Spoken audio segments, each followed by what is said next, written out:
बोला बोला बाबा महेंद्रनाथ की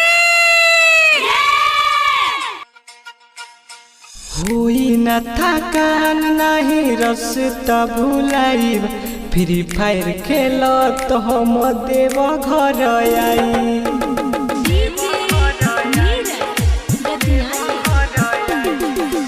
बाबा करिए कृपा नहीं पहुँच तू खाई फ्री फायर खेलो तो हम देव घर आई।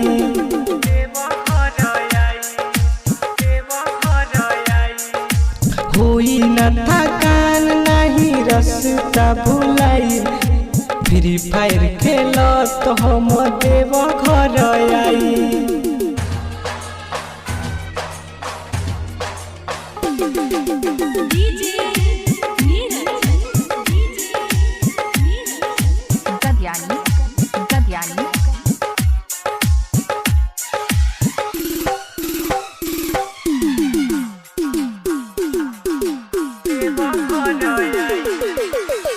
दूरी करी है दुखवा बाबा साथे हमारा चल रे कूदत खेलत चलल जाई बाबा धाम रे।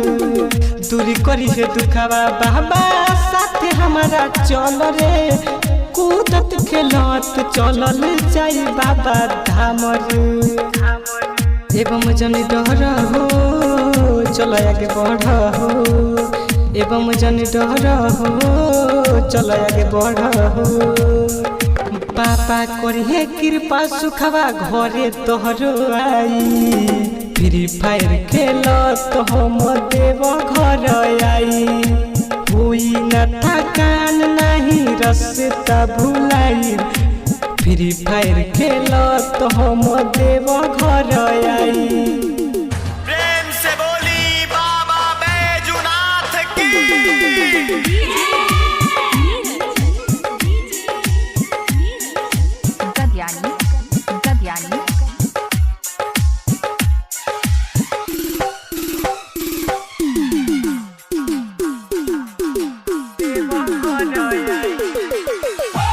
पापा लोग से भी जाला खाली नहीं आवेला या तो धनु बाबा के भजन गावेला।